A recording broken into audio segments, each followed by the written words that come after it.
repercutindo um caso da Polícia Civil goiana, que cumpriu mais de 30 mandados em uma operação contra a agiotagem no estado de Goiás. Segundo a polícia local, a investigação teve início após vários comerciantes denunciarem que foram vítimas de cobranças violentas, até ameaças de morte, feitas por estrangeiros. Olha só. Nossa repórter Isadora Sátira tem mais informações. Tudo bem, Isadora? Conta pra gente o que está em jogo. Bom dia, André Marinho. Bom dia a toda a audiência. Bom dia, bancada. É isso mesmo que aconteceu aqui no estado.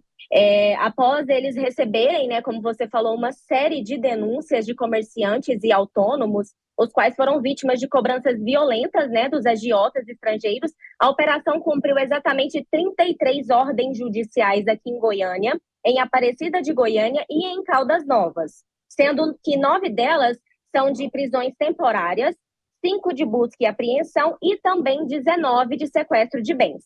Conforme algumas investigações feitas, as vítimas recebiam mensagens dos integrantes da organização oferecendo empréstimos de uma forma bem facilitada, sem burocracias e com um depósito imediato do dinheiro. E após eles receberem esse dinheiro, as vítimas eram cobradas todos os dias, conhecido como pinga-pinga, para pagamento de parcelas com juros exorbitantes, que variavam de 20% a 50% caso houvesse um atraso diário, E a Polícia Civil informou também que, em caso de inadimplência, as vítimas eram remetidas a ameaças, perseguições e extorsão. E até o momento foram identificados 8 estrangeiros, em sua maioria colombianos, que atuavam em 3 núcleos, e um brasileiro, que atuava na parte das cobranças violentas, causando aí não somente prejuízos financeiros, mas também deixando prejuízos psicológicos nessas vítimas. E 7 agiotas já foram presos aqui em Goiás. Foram divulgados também alguns vídeos onde um integrante da quadrilha empunhava uma arma de fogo e ameaçava executar a família dessa vítima, que estava inadimplente. E dias depois, a residência dessa mesma vítima foi alvo de vários disparos.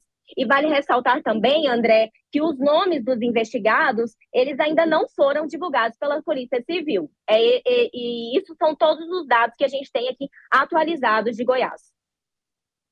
Obrigado, minha querida. Seguindo adiante aqui, então, obrigado demais pela presença aqui, diretamente de Goiânia, um daqueles casos que realmente não surpreende, mas sempre nos traz aqui a reflexão, Palumbo?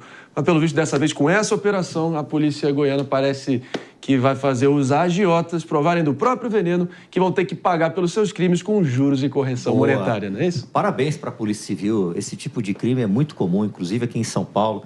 Tem um amigo que já sofreu com isso, teve que se mudar para o Mato Grosso, para outro estado, porque estava sendo ameaçado de morte. É bastante complicado mesmo, Geralmente, quem empresta esse dinheiro e você vê que os juros não estão lá em cima, desconfie, porque alguma coisa tem, entendeu? O que tem de arara, não sei se vocês sabem o que é arara. Arara é quando você aluga uma salinha, coloca um monte de bandido lá e aí fica oferecendo empréstimos por telefone.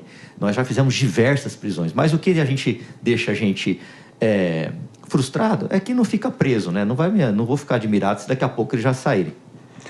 Ô, Mota, quero te ouvir também, porque o brasileiro já lida com isso há muito tempo, A falta de inclusão econômica, de mobilidade social, de você ver oportunidades ali realmente fartas para você realmente ter alguma chance de botar mais dinheiro no seu próprio bolso, acaba fazendo uma parcela cada vez mais desavisada e humilhada do nosso Brasilzão ter que recorrer a esse tipo de serviço, Cassino online, jogo do tigrinho, e na ponta da linha a agiotagem fica refém dessa situação. Por onde passa tentar mudar até a questão de mentalidade nesse sentido? Isso tem a ver com a impunidade, como o Palumbo bem disse, Marinho. Eu conheço um caso de uma pessoa conhecida minha que foi vítima desse esquema. Ela foi abordada na rua por um vendedor que disse: olha, tem aqui uma oportunidade para você ter amanhã na sua conta R$2.000, sem burocracia nenhuma, e condições excelentes. A pessoa ouvindo isso, todo mundo sempre dá boas-vindas a um dinheiro a mais.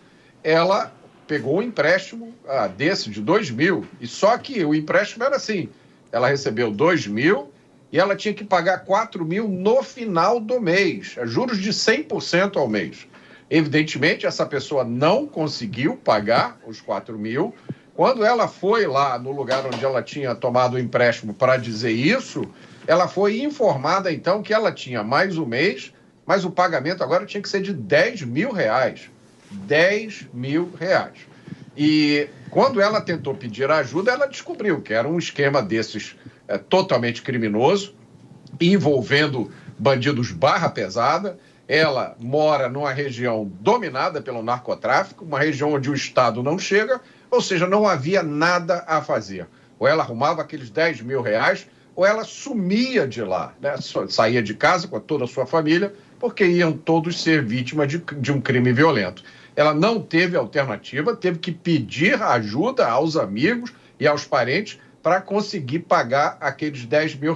Como o delegado Palumbo disse, esse é um crime que permanece impune, porque o Brasil não consegue nem prender um sujeito que mata a filha ou que mata os pais, que dirá alguém que simplesmente fez agiotagem.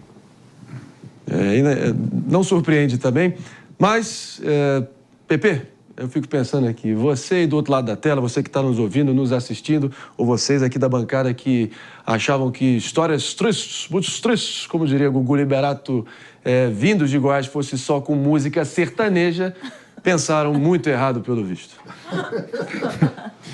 Não, muito errado, muito errado. Isso é um crime bárbaro, como bem relatou... Queria te ouvir também, Pepe, no componente sobre estrangeiros operando nesse nível aqui no Brasil. Essa facção composta por colombianos. Olha o nível da integração do crime. Como relatou aqui o Mota, o Palumbo, esse crime é um crime bárbaro, né? Um crime que causa ódio, né? Pessoas explorando outras pessoas de forma financeira, não é? E aí você vê o colombiano, pessoas de fora do Brasil vindo para o Brasil para explorar, né, trabalhadores, né, honestos, né, que não têm condição de conseguir empréstimos por outras vias, né, e acabam caindo na mão dessas pessoas. Agora, eu queria trazer um novo ângulo para essa conversa, Marinho, que eu acho que é importante também, né? Tudo isso é fruto também do nosso sistema absurdo no Brasil. Se o Mano, por exemplo, quiser me emprestar dinheiro na pessoa física dele, ele não consegue. Ele não consegue emprestar dinheiro e cobrar um juros adequado para isso. Por quê? Porque os lobbies dos bancos, das instituições financeiras, foram muito fortes, de tal modo que, se ele me emprestar dinheiro, ele cairia dentro da lei da usura, né? Então, o Brasil, infelizmente, não tem estruturas institucionais de modo a fazer com que pessoas físicas consigam emprestar dinheiro para outras pessoas físicas e ser remunerado para isso. Todas as pessoas que quiserem pegar empréstimo, de certa forma, têm que se recorrer ao banco. Aí chegam no banco, o que acontece? O banco utiliza a taxa de juros absurda do Banco Central, né? Ou seja, é um absurdo atrás de absurdo. Então, para a gente mudar e acabar com esse crime, nós temos que dar mais condições e mais estruturas institucionais para as pessoas conseguirem obter empréstimos, obter dinheiro de outra fonte que não seja exclusivamente instituição bancária e financeira. Se ela fizer isso, com toda certeza, as pessoas físicas vão emprestar mais dinheiro, né? O Palumbo emprestaria dinheiro para mim porque ele sabe que eu pagaria ele de volta ou não, né? O problema é que eu não tenho dinheiro e você tem. É mais fácil o contrário. Ele emprestaria. Isso faria, com certeza, que os juros bancários reduziriam e faria também que esse crime de agiotagem praticamente inexistissem no Brasil. Mas, por conta de lobby do banco e por conta da estrutura institucional precária sob empréstimos de pessoas físicas no Brasil, nós temos, infelizmente, esse tipo de situação. É tudo barão de bucho cheio, meu querido. Tem uma segunda camada, que esse lobby opera utilizando, inclusive, o discurso ideológico daqueles que demonizam o lucro, que demonizam os juros, que tratam os juros como pecado, que tratam como se o mercado financeiro fosse um crime em si. Malvadão. E isso, um malvadão, exatamente. E isso precisa ficar muito claro, que é preciso haver, de fato, um aumento das condições de competição do mercado financeiro. E, para isso, a gente precisa superar preconceitos históricos que existem no Brasil e que a esquerda alimenta. A esquerda não, engraçado, a esquerda não. Porque eu sou existe nesse esquerda caso, defendendo a situação mudar. Existe, nesse caso,